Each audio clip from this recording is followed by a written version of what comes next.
സുഹൃത്തുക്കളെ, പൂരം കലക്കിയതാര് കേരള സമൂഹത്തിൽ വലിയ ചർച്ചയായിക്കൊണ്ടിരിക്കുന്ന വിഷയം എന്ന നിലയിൽ ഈ വിഷയത്തെ ഒന്നുകൂടി പരിഗണിക്കേണ്ടി വരികയാണ്.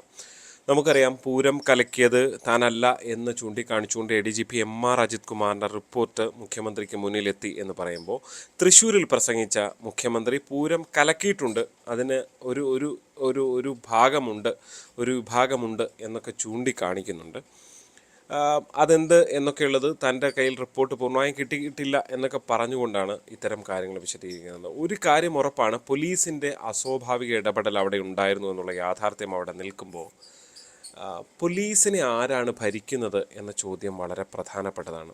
ഏറ്റവും മിനിമം സർക്കാർ ഉദ്യോഗസ്ഥരല്ലേ ഈ പോലീസുകാർ എന്നുള്ളതും ചോദ്യമാണ്. എന്തിനാണ് ഭരണകൂടം? രാജൻ എന്ന മന്ത്രിയായിരുന്നു ഒരു പരിധിവരെ തൃശ്ശൂർ പൂരത്തിൻ്റെ കാര്യങ്ങളിൽ എല്ലാ കാര്യങ്ങളിലും പ്രതികരണം നടത്തുകയും എല്ലാ ഇടപെടലും വേണ്ട ക്രമീകരണങ്ങളൊക്കെ നടത്തുകയും ചർച്ചകൾ നടത്തുകയും ഒക്കെ ചെയ്ത ആൾ. ഏതെങ്കിലും ഒരു ഉദ്യോഗസ്ഥർ വന്ന് അമിത നിയന്ത്രണം നടത്തി പ്രശ്നങ്ങൾ ഉണ്ടാക്കാൻ കഴിയുന്ന സാഹചര്യം ഉണ്ടായെങ്കിൽ ഭരണകൂടം അവിടെ ഇല്ല എന്നല്ലേ മനസ്സിലാക്കേണ്ടത്. ഭരണകൂടം ഒരു ജനങ്ങളാൽ തിരഞ്ഞെടുക്കപ്പെട്ട ജനാധിപത്യ സർക്കാർ അവിടെ ഇല്ല, ആ സ്പേസിൽ നിശ്ചലമാണ്. അതുകൊണ്ടാണല്ലോ തോന്നിവാസം കാണിക്കാൻ ആർക്കും കഴിയുന്നത് എന്ന് തന്നെ പറയേണ്ടി വരും. അതുകൊണ്ട് ഈ പൂരം കലക്കിയത് ഈ ADGP ആയിക്കോട്ടെ, അല്ലെങ്കിൽ അങ്കിത് അശോക് എന്ന SP ആയിക്കോട്ടെ, ആരാണെന്ന് പറഞ്ഞാലും തൊട്ടിപ്പുറത്ത് ഉണ്ടാകുന്നത് അതിഗുരുതരമായൊരു വീഴ്ചയാണ്. അത് സർക്കാർ സംവിധാനം അവിടെ ഇല്ല.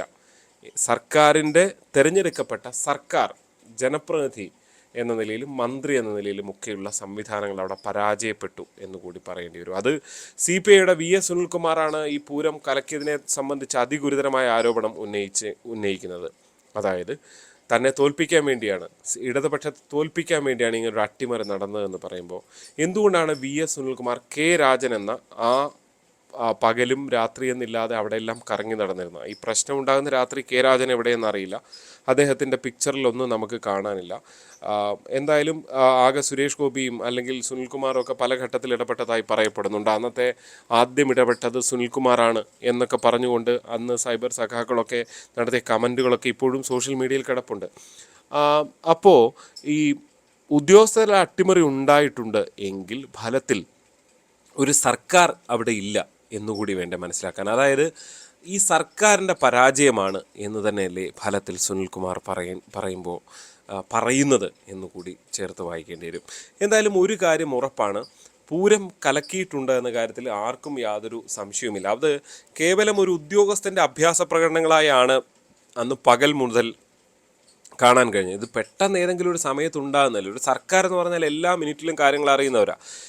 ഈ ആനയ്ക്ക് പട്ട കൊണ്ടുചെന്ന സമയത്ത് കൊണ്ടുപോടാ നിൻ്റെ പട്ട എന്നൊക്കെ പറഞ്ഞുകൊണ്ട് പോലീസ് കാട്ടിയ കടുത്ത നിയന്ത്രണം, അങ്കിത് അശോക് എന്ന SP അക്കാര്യത്തിൽ കാട്ടിയ കടുത്ത നിയന്ത്രണം കേരളം കണ്ടതാണ്.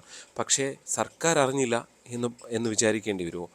അതായത് ഒരു കാര്യം ഉറപ്പാണ്, കേവലം ADGP MR അജിത് കുമാറിൻ്റെ തലയിൽ വെച്ചുകൊണ്ട് ഈ വിഷയത്തെ അവസാനിപ്പിക്കാൻ കഴിയില്ല. ഒന്നുകിൽ പോലീസിനെ അങ്ങനെ കയറഴിച്ച് വിട്ടത് സർക്കാരാണ് എന്ന് തന്നെ പറയേണ്ടി വരും. സർക്കാർ എന്ന് പറയുമ്പോൾ മുഖ്യമന്ത്രി പിണറായി വിജയൻ്റെതാണ് ആഭ്യന്തര വകുപ്പ്, രാജൻ റവന്യൂ വകുപ്പ്, അതായത് ജില്ലാ കളക്ടർ ഉൾപ്പെടെയുള്ളവരെ ഭരിക്കുന്ന റവന്യൂ വകുപ്പിൻ്റെ മന്ത്രിയായ രാജൻ്റെ നാട്ടിലാണ് പൂരം.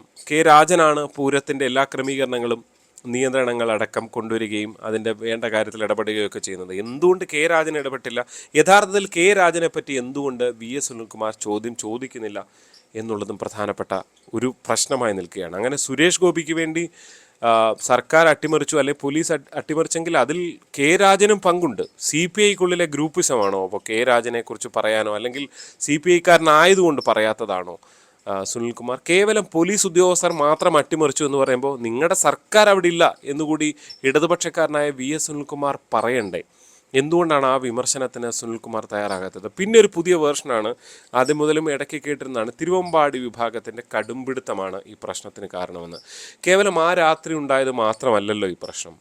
ഈ പൂരത്തിൻ്റെ ഓരോ ഘട്ടത്തിലും കയറിയുള്ള ഇടപെടൽ, പോലീസ് ഇടപെടൽ, ഇപ്പോൾ ഏത് കാര്യത്തിലാണെങ്കിലും, അതായത് ക്ഷേത്രങ്ങൾ ഭരിക്കേണ്ടത് അല്ലെങ്കിൽ പള്ളികൾ ഭരിക്കേണ്ടത് ആ വിശ്വാസികളല്ലേ, ആ വിശ്വാസികൾ ഭരിക്കേണ്ട ഇടത്ത് പോലീസ് പൂരമാക്കി മാറ്റുമ്പോൾ, ഇപ്പോൾ ശബരിമലയാണെങ്കിലും പോലീസിൻ്റെ ഒരു തീർത്ഥാടന സംവിധാനമായിട്ടാണ് ഫലത്തിൽ അത് കൊണ്ടുപോയിരുന്നത്. കാരണം അവിടെ എത്ര പേർ വരണമെന്നുള്ള വെർച്വൽ ക്യൂ ബുക്കിംഗ് പോലും അടുത്ത കാലത്ത് വരെയും കൊണ്ടു നടന്നിരുന്നത് ആരാണ്?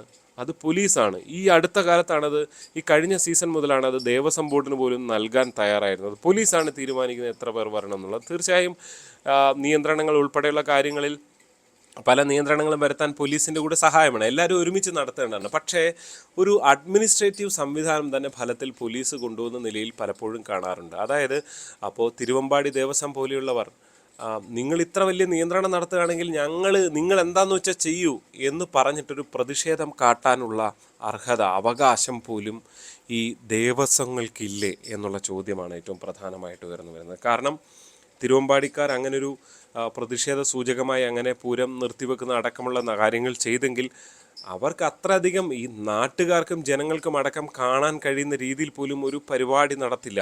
എല്ലാത്തിനും അനാവശ്യ നിയന്ത്രണങ്ങൾ. പോലീസ് ആനയ്ക്ക് പട്ട കൊടുക്കാൻ പോലും കഴിയുന്നില്ല എന്ന് പറഞ്ഞാൽ അതപ്പോൾ ഈ രാത്രി ഉണ്ടായ പ്രശ്നമാണോ? രാത്രി 2 മണിക്ക് സുരേഷ് ഗോപി ഉണ്ടാക്കിയ പ്രശ്നമാണോ?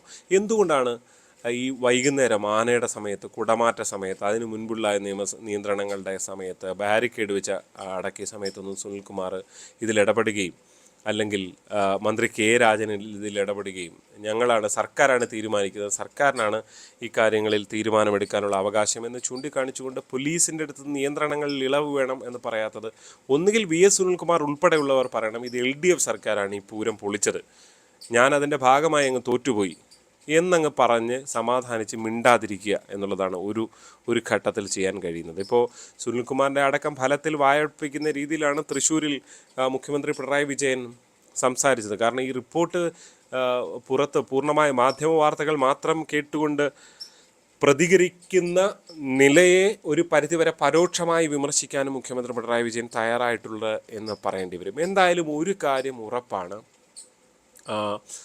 ഒരു പരിധിവരെ പല ഉദ്യോഗസ്ഥരും പലയിടത്തും, ഇപ്പോൾ നമുക്കറിയാം പൂരത്തിൻ്റെ കാര്യത്തിൽ മാത്രമാണ്, നിങ്ങളൊന്ന് ആലോചിച്ച് നോക്കൂ, പലയിടത്തും നവകേരള സദസ്സ് ഉൾപ്പെടെയുള്ള പല പരിപാടികൾ നടക്കുമ്പോൾ, അല്ലെങ്കിൽ CPMൻ്റെ ജില്ലാ സമ്മേളനങ്ങൾ പല ഘട്ടത്തിലും നടന്നപ്പോൾ പല നഗരങ്ങളും കംപ്ലീറ്റ് ബന്ദ് ഹൗസ് ആയിക്കൊണ്ട് നിങ്ങൾക്ക് ഓർമ്മയുണ്ടാകും, കറുത്ത ഷർട്ടിട്ട് ഒരു മനുഷ്യനൊരു പരിപാടിക്ക് പോകാൻ കഴിയില്ല.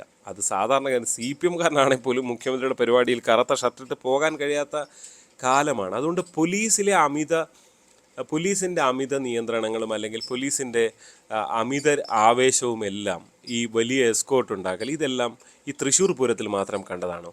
ഒരു കാര്യം ഉറപ്പാണ്, പോലീസ് കെട്ടഴിഞ്ഞ സംവിധാനമായി കഴിഞ്ഞ കുറേ കാലം ഈ നടക്കുന്നുണ്ട്. അത് കേവലം MR അജിത് കുമാർ എന്ന് പറയുന്ന ഒരു ഉദ്യോഗസ്ഥൻ്റെ കുഴപ്പമാണ് എന്ന് പറയാതെ സ്വന്തം പരാജയം മുഖ്യമന്ത്രി ഉൾപ്പെടെയുള്ളവർ മനസ്സിലാക്കുകയാണ് ആദ്യം ചെയ്യേണ്ടത് എന്നുള്ളതാണ് ഏറ്റവും പ്രധാനമായി എടുത്തു പറയാനുള്ളത്. എന്താണ് നിങ്ങൾക്ക് ഈ വിഷയത്തിൽ തോന്നുന്നത്? ഈ റിപ്പോർട്ട് വിശ്വസനീയമാണോ? ഈ റിപ്പോർട്ടിൽ പറയുന്നത് പോലെയാണോ, പുറത്തു വന്നതുപോലെയാണോ കാര്യങ്ങൾ? അതോ സർക്കാർ അട്ടിമറിച്ചതാണോ പൂരം? അതോ സർക്കാരിൻ്റെ കഴിവുകേടാണോ യഥാർത്ഥത്തിൽ വെളിവായത്? കമൻറ്റുകൾ രേഖപ്പെടുത്തുക. ചാനൽ